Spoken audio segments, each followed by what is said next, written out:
So, what's next on our bench, guys and girls? Welcome back. Well, we've knocked out a few. Our last video was the 797 Steel 090 carb conversion. You didn't see that? Go look at that. From going from a flatback to a Tilly. So what's going to be on our bench this time? I've been wanting to get to this one for a while.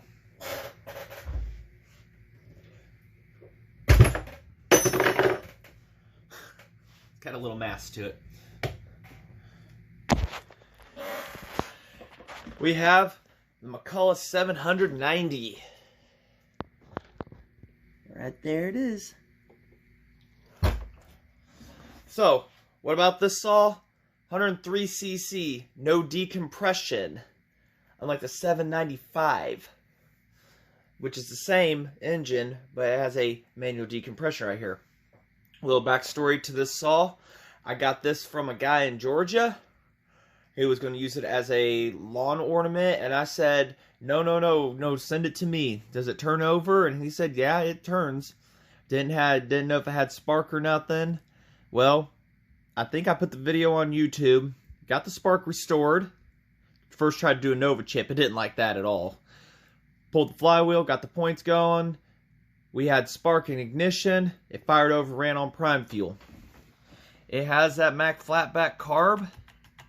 And somebody's added a spring for it. And it is loosened up because I lubed it way back.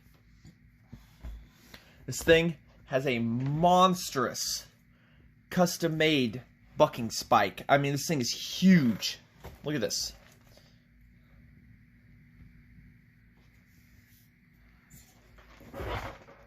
With a support on the bottom, a brace, so that, you know, it doesn't get hit.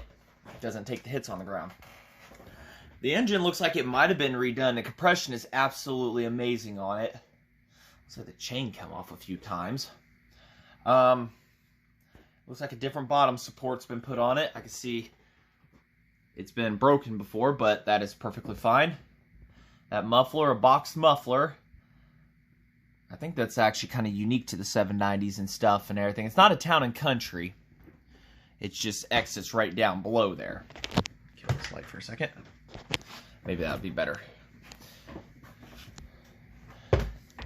The drive on... Whoa. What size is that? What size is that thing? It doesn't look like a 404. I'm just noticing this. Honestly. Almost looks like a half-inch sprocket. I've got one of those. Looks like this thing might have been running a half-inch chain. That's attached to it. I'm going to have to pull that off a little later and see what's going on with that. So, this thing has monstrous compression. Looks like it was pulling a heck of a bar at one time because the oiler is maxed out. Pretty much.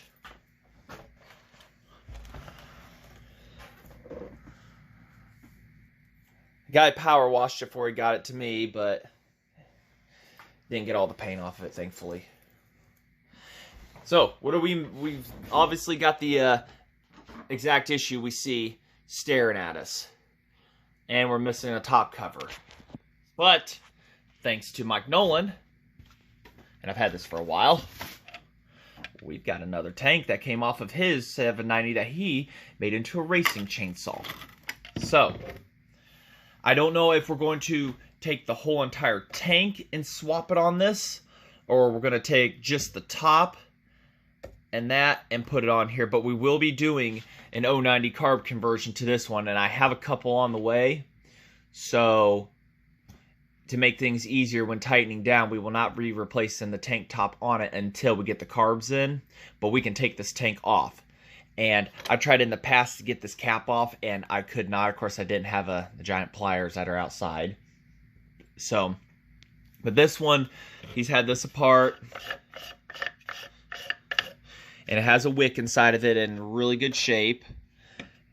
So, we'll be doing that.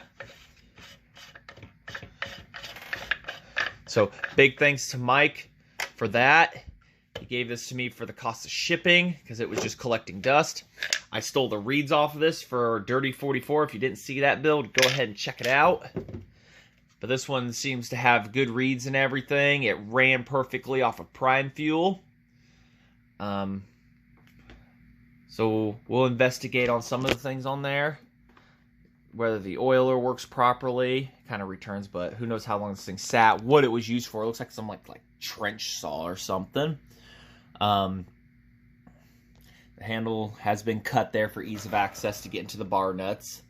That was one of McCulloch's better ideas, is putting them right in line with each other. We'll need a side starter. I might have one outside. I can't remember. The nut right there, that should be able to come off. I had Jeremy Bell. I asked him about it and everything. He says get a 6-point socket and put her on there and see if it can do it. Because I started it that way. Tried to, I think. But then I put the side cover on it and pulled it over that way. So he said go ahead and take a 6-point. So we'll, I don't know. Where should we start? Should we just take the tank top off and go from there?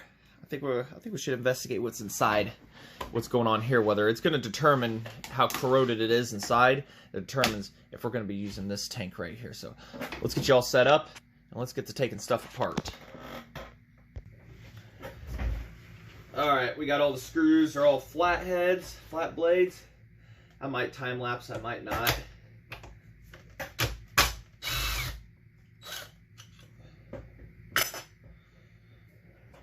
Gotta take out each and every single one of these. And happy Thanksgiving, everybody. At least that's when I started making this video. So, you get the hint for video and time's sake and everything. The videos seem to have been quite lengthy and whatnot. So, if you guys like a long video, put it in the comments. If you like a little shorter, time-lapse, whatever, jumping, let me know about that too. So, but yeah, hole here, hole here.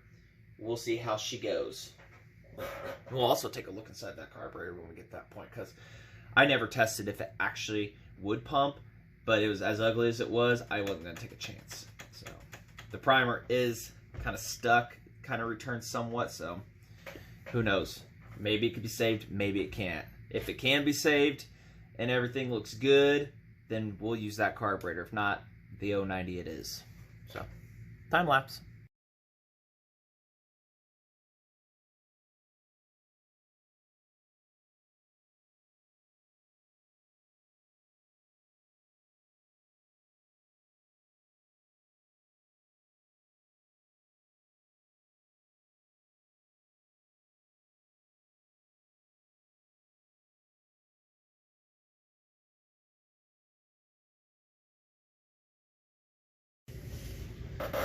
Alright. Let's take a look, everybody. Who knows if this has ever been opened? Screws didn't look like they'd ever been popped, so. Looking promising. And I just noticed this tank top, either the block's been replaced or the tank has or something, because on a 790, at least from my understanding, 790s, at least this one's showing, it has the fuel inlet bar, but the bottom down here, and not up at the top. This one has the fuel inlet bar at the top of this tank, right here, and I want to try to preserve that. So we're going to take this, and we'll drill a hole through this top one and put it in there, because this top one is much better than that bottom one when it comes to getting any fuel lines and stuff like that. It is just a huge world of difference. So, sorry for that moment there. I don't even know what I did with the screwdriver. Can you believe that? Yeah, there it is. Oh my god. The gasket's still halfway decent. Make a copy with. Look at that. So put this far, you could never put fuel in it, and it would have sucked. But yeah, that's bad. That's a bad top. Whew. Get you guys over here. Look at what I'm seeing.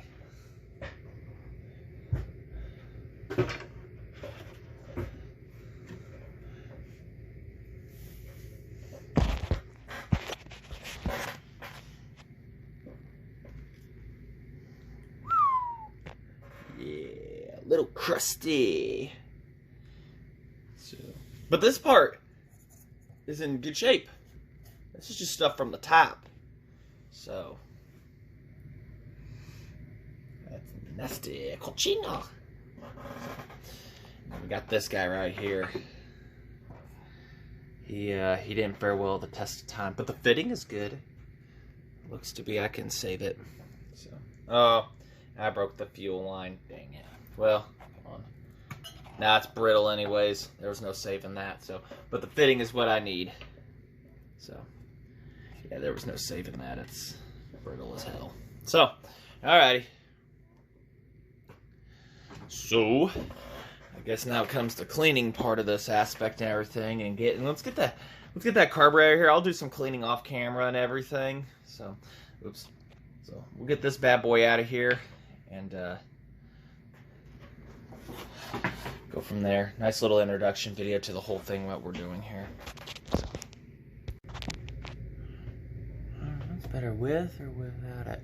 We'll do it without it, even though it's a little harder for me to see. It's a little reduced light, yeah, a little more. It's a lot brighter on there than here, but without that tank top, it's so much easier to undo these bolts. So that's why we will not be putting it back on until we don't need to undo these all the way. So they're slotted.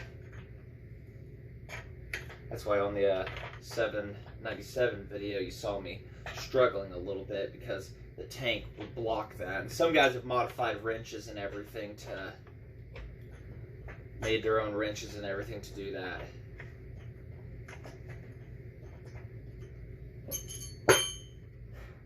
All the hoses and stuff are dead on it. Linkage is still good, so, and we will need that.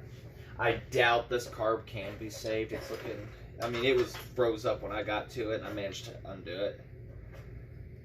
A little more light. Really need better lighting in here, but that choke, the inevitable, dreadable choke.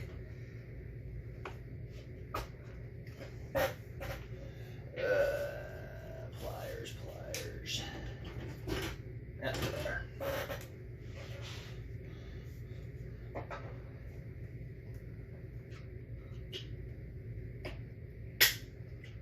I do not like that choke. That primer, whatever we're going to call it today. I do not like that thingamabobber. Alright, hold on, I might be able to.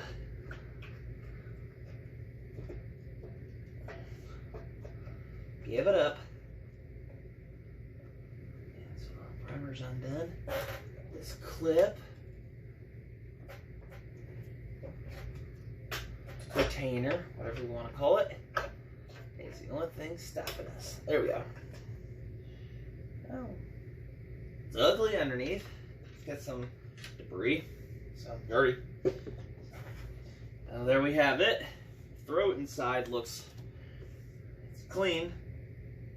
He said there was like a wasp nest or something that was blocking the carburetor. So it was yeah, I doubt that carb's any good.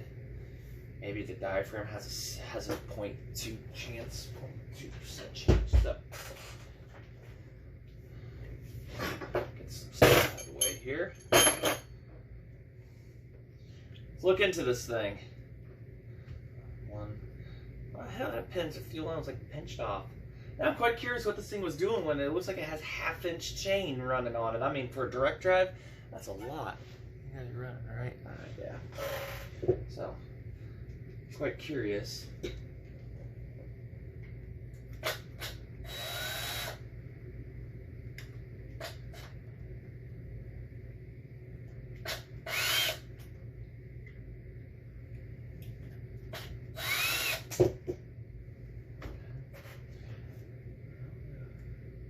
Clean on the inside here.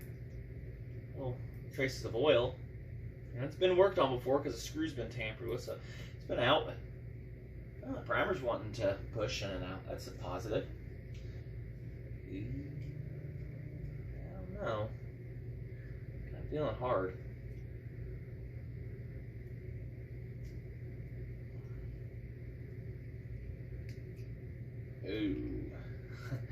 my voice says anything.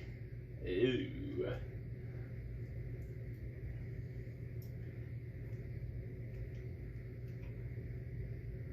Oh, that bottom section is no bueno.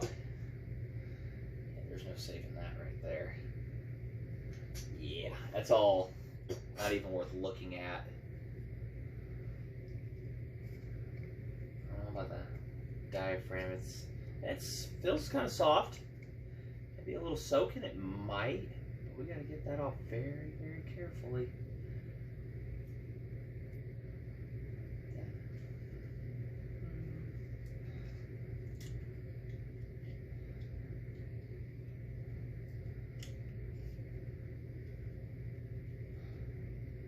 Makes you wonder what this saw was doing.